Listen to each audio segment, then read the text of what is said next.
Hello guys! Imamaster natin ngayon ang pen tool sa Photoshop. Bantaye! Bantaye! Okay, so mga kabantaye, bakit natin kailangan matutunan ang pen tool? Kung may pencil naman or brush tool na pwedeng gamitin sa pag-drawing. Ganito yan. Ang pen tool kasi mga kabantaye, mas mas flexible siyang gamitin sa pag-create ng mga artwork, sa pag-draw gamit ang Photoshop. Okay, so ipapakita ko sa inyo kung gaano kagandang gamitin at gaano kadaling gamitin ang pen tool. So ito na, bantaye. Okay, so mga kabantaye, para makapag-practice tayo ng pen tool, kailangan gagawa tayo ng blank na document. Kailangan gagawa tayo ng blank na document. So para gumawa ng blank na document, gaya ng dati kong tutorials, pupunta tayo ng File, click New, and then, gagamit tayo ng inches para mas madaling i-imagine yung size. Okay? So, halimbawa, 3x5 yung ating canvas. 5 ang width, 3 inches ang height, at medyo lalakihan natin yung resolution, mga 300. Okay? So, kayang-kaya ng mga most laptops and computers. Okay? Click OK. So, ito na tayo. Meron tayong blank na document or blank canvas. Dito tayo magpa-practice. So, gagamitin natin, ito yung pen tool. Pero bago yan, isi-set muna natin ang size ng pen tool natin. Para ma-set ang size, i-activate muna natin ang brush tool. Okay? Brush or pencil tool. Okay? And then, select the size. Halimbawa, gagamit tayo ng 3 or medyo manipis yung 5, ano? Gagamitin natin ang 10. Example lang 10. Okay, 10. Okay, so ito medyo malaki-laki na siya. Now, gamit ang pen tool, magguguhit na tayo. Okay, so ganito gamitin ang pen tool mga kabantaye. Ang pen tool, mayroon niyang tinatawag na endpoint and anchor. Okay, so ano yung ibig sabihin ng endpoint and anchor? I-zoom in ko muna. Okay, to zoom in again, gaya ng dati ko mga tutorials, just press Ctrl plus sa inyong keyboard or Alt and scroll forward and backward sa inyong mouse naman. Okay, so ganito yan. Ang pen tool may tinatawag na endpoints and anchor. Okay, so kapag guguhit ka, maglalagay ka muna ng dalawang endpoint. Halimbawa, isang endpoint dyan, isang endpoint dyan. Hindi pa ito guhit. Ito ay tinatawag pa lang na path or dadaanan ng guhit mamaya. Okay? So, kapag nakagawa ka na ng dalawang endpoint, ito na yung tinatawag nating line. Future line. Okay? So, para mag-line siya, all you have to do is right-click and then stroke path. Okay? So, pencil yung ginamit natin kanina para sa size. So, okay na pencil. Click OK. At, ayan na, mga kabantay, may line na siya. Pero, tandaan natin, mayroon pa rin siyang tinatawag na path. Activated pa rin yung path niya. So, kailangan i-delete natin siya. Just press delete. Depende sa dami ng anchor na active. Okay? Ayun. So, wala na yung path. Nakagawa ka na ng line. Okay? So, line pa lang. So, paano naman gumawa ng mga curve? Okay? Ganito yan. So, i-delete muna natin to. Ito nga pala kabantay, yung mabilisang pag-delete. Gamit yung marquee tool, i-select mo yung part na gusto mong i-delete. Okay? And then, from black here, i-change natin siya into white. So, parang ililipat natin yung background sa foreground. So, para ilipat yan, i-click nyo lang yung arrow na to. Okay? O kaya, press X. Ayun. To interchange the color picker. Okay? So, white na siya. Then, press Alt-Delete. Okay? So, ayun.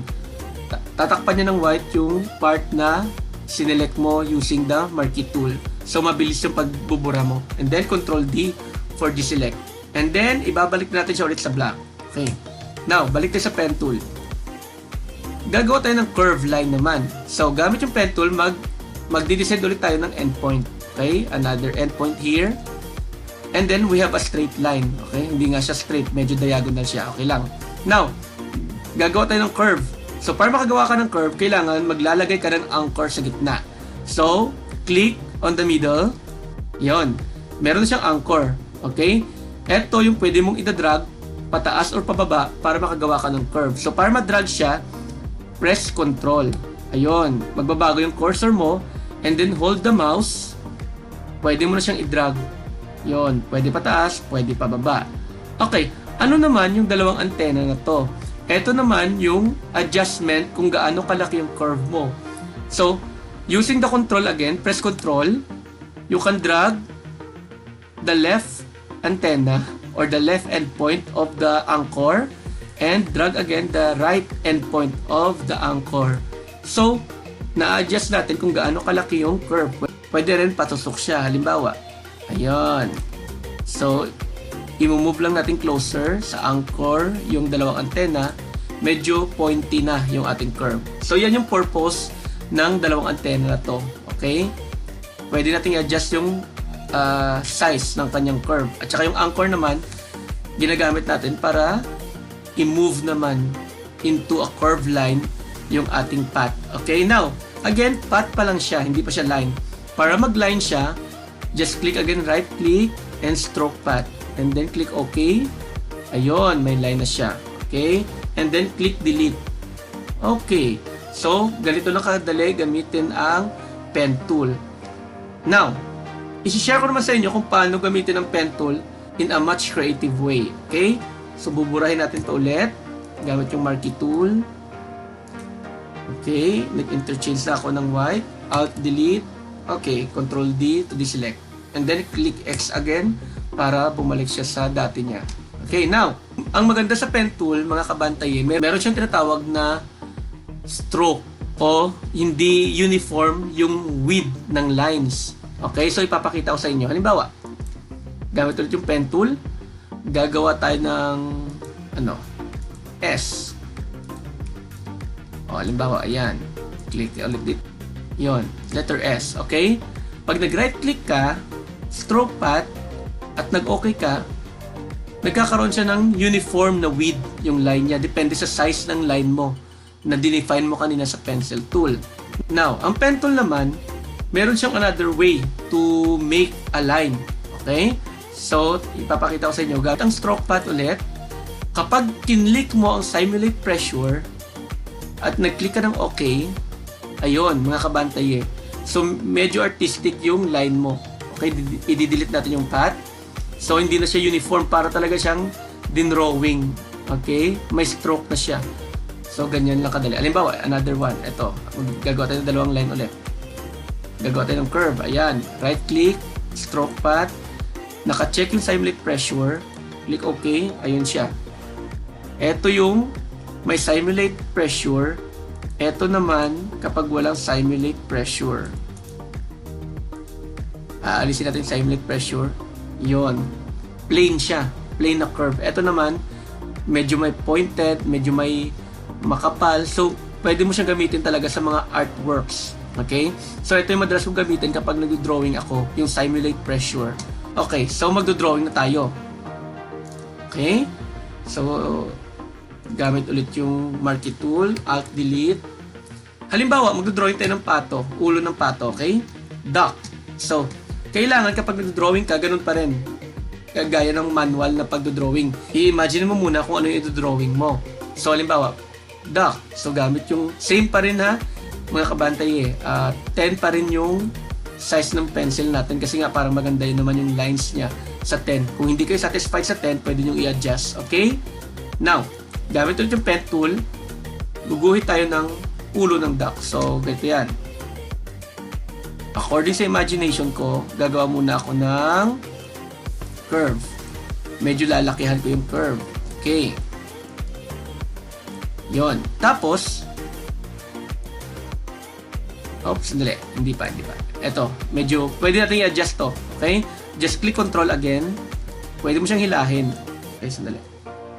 Just click control again. Pwede mo siyang hilahin. Ganon. Okay. Then, right click, stroke path, simulate pressure para maganda yung lines niya. Ayun. And then, click delete. Huwag natin kakalimutan, kailangan kapag guguhit tayo ulit ng another lines, aalisin natin yung dating path para hindi siya magugulo. So, click delete kapag meron pa kayong nakikitang natirang path, delete again. Okay? Now, eto na yung ulo. Gagawa na tayo ng beak ng duck. Okay? So, parang ganyan yan. Dito, medyo curve siya.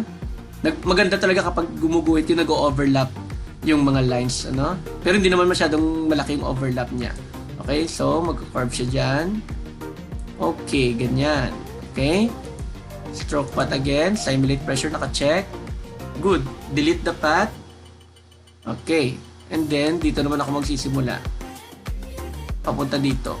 Yung maganda sa pen tool, mga kabantay, parang naglalagay ka na ng unang path niya. So, na-imagine mo na kung ano yung magiging itsura ng guhit. Unlike kapag gumamit ka ng pencil tool at saka brush tool na gumuguhit ka na talaga directly. Eto, naglalagay ka lang muna ng path.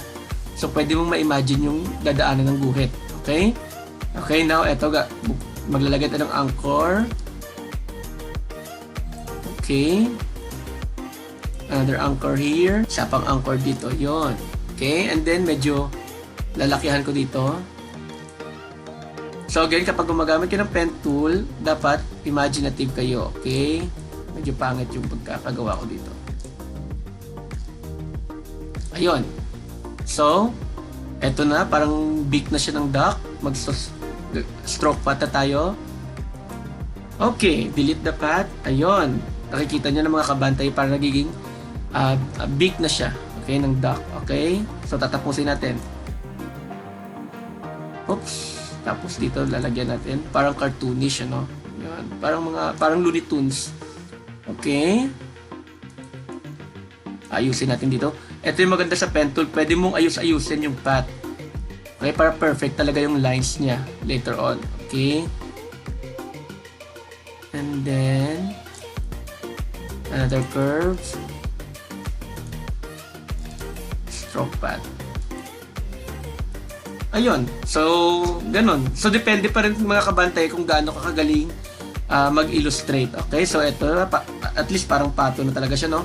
So, gagamitan ko na lang ng pencil tool para makaguhit ako ng, ano niya, yun, parang, butas ng ilong.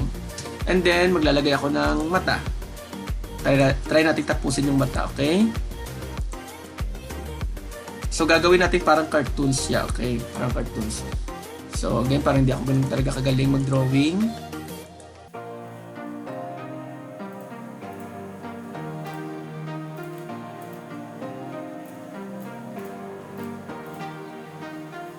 Okay, parang ang laki ng mata niya, no? So, gamit naman yung paint bucket tool.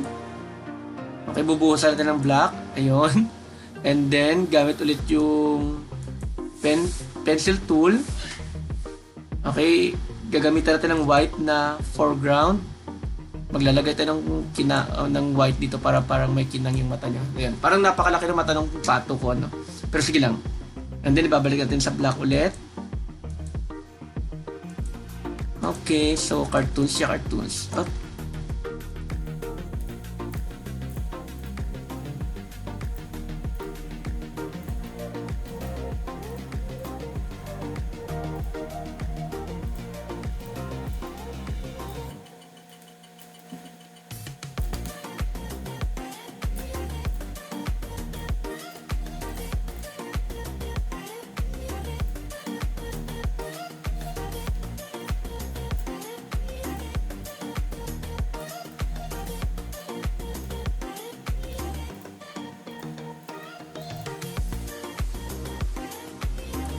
Okay, so ito na yung aking simpleng pato.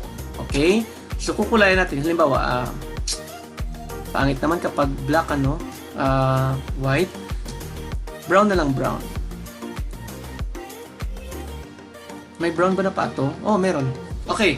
So ayan mga kabantay ganito lang kadaling gamitin ang pen tool. So, magagamit natin yung pen tool sa mga susunod pa nating tutorials gaya ng paggawa ng logo, sarili yung logo. So, practice na kayo mga kabantay kung paano gamitin ang pen tool. Okay, so ayan mga kabantay, I hope na sa tutorial natin natutuhan nyo kung paano gamitin ang pen tool. At keep on practicing para masanay kayo sa paggamit ng pen tool. Kasi nga, mas maganda siyang gamitin kaysa sa pencil tool or brush tool kapag gumagawa tayo ng mga outlines. Okay? So, abangan nyo ang susunod nating tutorials. Ito naman yung paggawa ng sarili nyong logo. Okay? So, kita-kita ulit tayo sa susunod na episode ng Bantaye! Bantaye!